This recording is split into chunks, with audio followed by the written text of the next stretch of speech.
Assalamualaikum warahmatullahi wabarakatuh. Sebelumnya perkenalkan nama saya Muhammad Arifin Nasution dengan NPM 2308260086. Eh, izin di sini saya ingin buat tugas remedial yaitu mengenai dengan topik abses paru pada blok respiration. Mungkin langsung saja kita mulai untuk yang pertama yaitu mengenai abses paru.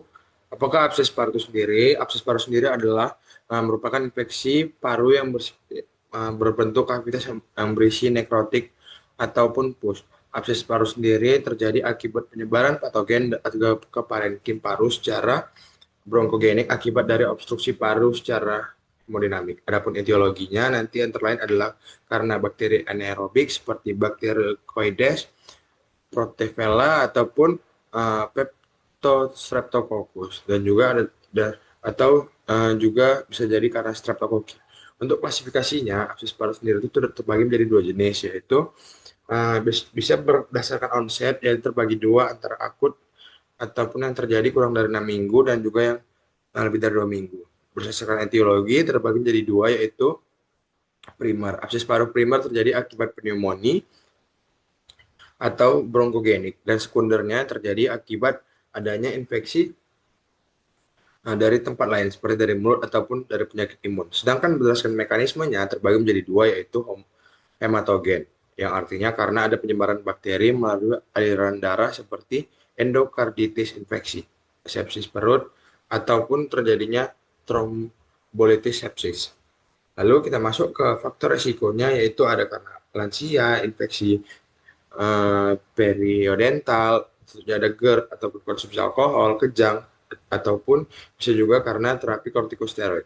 Berdasarkan cara menegakkan diagnosa yaitu bisa tanda dan gejalanya yaitu ada demam, batuk kering, terus terjadi penurunan berat badan, dari dada, batuk yang berbau busuk, ataupun bisa keringat malam dan juga menggigil. Untuk pemeriksaan fisiknya, kita dapat melakukan inspeksi, nanti ditemukan adanya gigi berlubang pada ekstremitas, kadang dapat ditemukan clubbing finger. Pada palpasi dijumpai fremitus yang menurun, sedangkan pada perkusi nanti bakal dijumpai suara pekak pada paru yang diduga terdapat abses.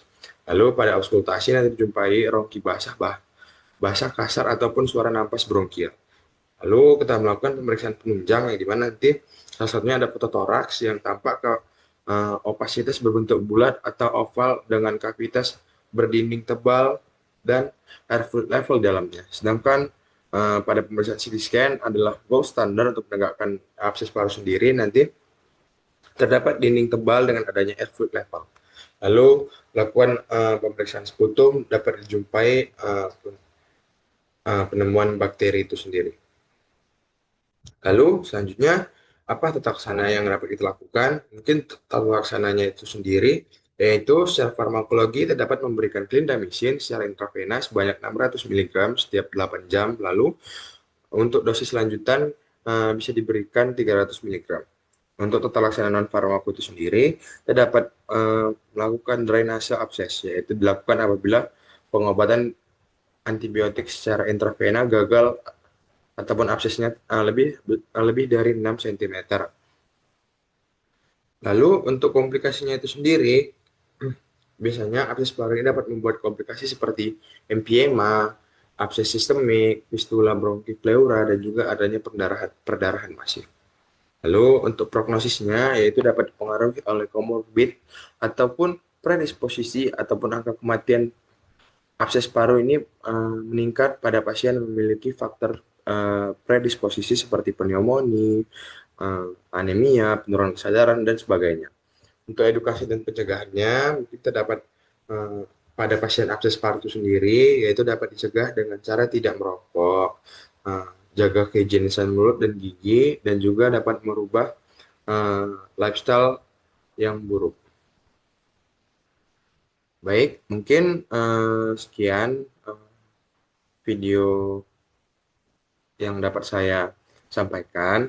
Dan untuk referensi dapat tertera di layar, yaitu ada dari Sebula R. Rahmanella F. Gema, lalu juga dapat ada dari 4 referensi lainnya. Mungkin Segitu saja untuk presentasi dari saya. Apabila ada salah kata, saya mohon maaf. Saya tutup. Wabillahi taufik wal hidayah. Assalamualaikum warahmatullahi wabarakatuh.